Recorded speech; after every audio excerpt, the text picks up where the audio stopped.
1987년 5일간 44개소 중 20개소에서 불법 점거부터 이 방화까지 소란이 빚어진 것이죠.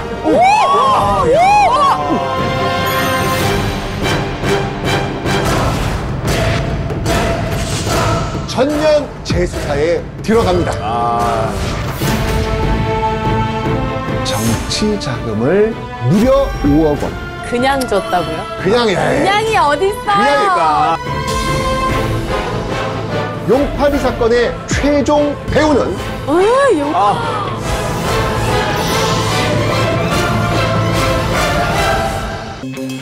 자, 오늘의 주제 국회 정치 깡패의 배후를 추적하다. 용파리 사건입니다. 자, 오늘은요 특별히 용파리 사건 그 현장을 담은 영상을 준비했습니다. 범죄와의 전쟁 영화 보셨어요? 영화 봤죠. 비교도 안 돼요. 영화보다 더하다고요? 아이, 그럼요. 비교도 안 된다니까요. 자, 이 영상은요 당시 야당 통일민주당 지구당 창당 대회에서 촬영된 것입니다. 자, 심호흡을 좀 들이마시고요.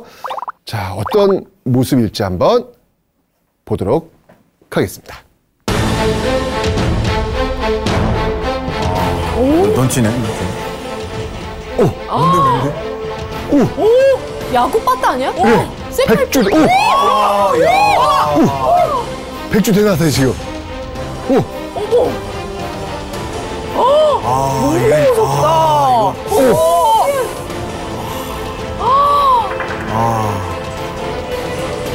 어머, 이런 일이. 난리 났네. 저기 용문이 보세요, 용문이. 어떡해. 이 경찰이 왔는데도 진압을 잘 안 해, 지금. 왜 그러고 있어? 무서워하지도 않아. 와. 자, 우선 이 당시 통일민주당이 창당되던 그 상황에 대해서 제가 좀 설명을 좀 드리도록 하겠습니다. 지금 이 용파리 사건이 벌어지게 되는 연도가 몇 년도라고 제가 설명드렸죠? 87년도. 87년도. 87년도 하면 떠오르는 영화 있지 않습니까? 1987. 1987. 아, 맞네. 자, 이걸 떠올리시면 아마 금방 이해가 되실 거예요. 자, 1987 영화는 바로 우리 6월 항쟁을 담고 있습니다.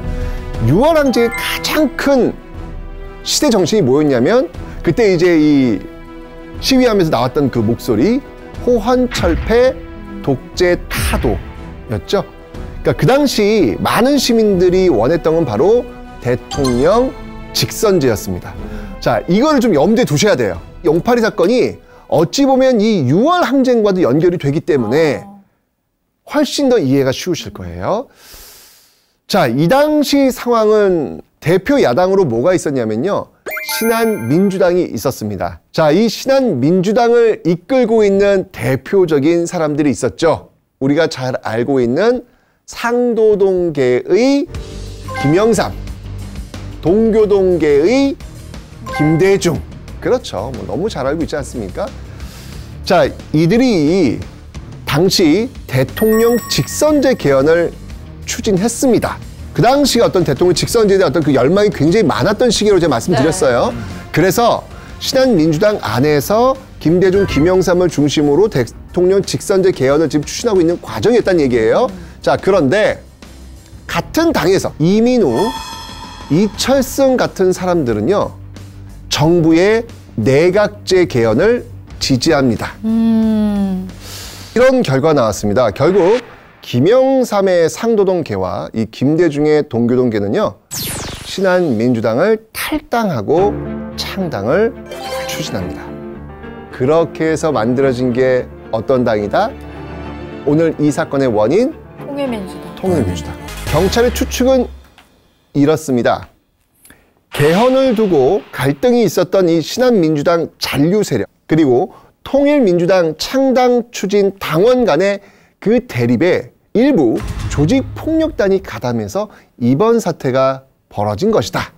뭐 이렇게 지금 추정을 경찰 측은 했습니다. 자, 이들의 정체는요, 바로 신한민주당 잔류 당원들이었습니다.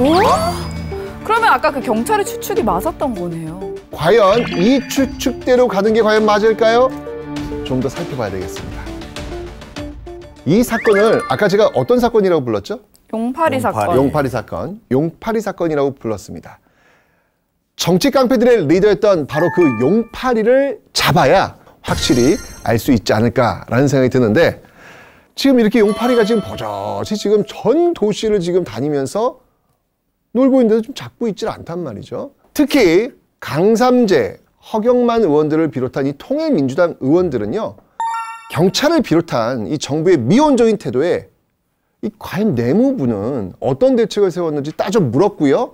배후 세력이 있을 것이라고 의심했습니다. 통일민주당 의원 생각들도요. 그 배후에는 정부가 있다. 이렇게 생각한 거죠. 정치 깡패들의 리더 용파리 검거는요. 사건의 끝이 아니라 시작이었습니다. 용파리 김용남은요. 경찰 조사에서 자신은 신한민주당 총무국장인 이용구의 사주를 받아 이 통일민주당 창당 방해 공작을 펼친 것이라고 진술했습니다. 정부가 개입한 거 아니었고 그냥 자기들 내부에서 이렇게 싸우다가 벌어진 일 이런 식으로 지금 진술을 한 겁니다. 이해가 되시죠? 네. 자, 경찰은요. 바로 그 신한민주당 이용구를 긴급 수배합니다. 이미 아메리카 미국으로 도피한 상태라 잡을 수가 없었던 거예요. 빠르네, 빨라. 대박. 근데 보면 타이밍이 아주 딱딱 들어갔잖아요. 그러면 통일민주당에서는 의심이 아니라 아 이거는 확실하다라고 생각을 했겠어요. 맞습니다.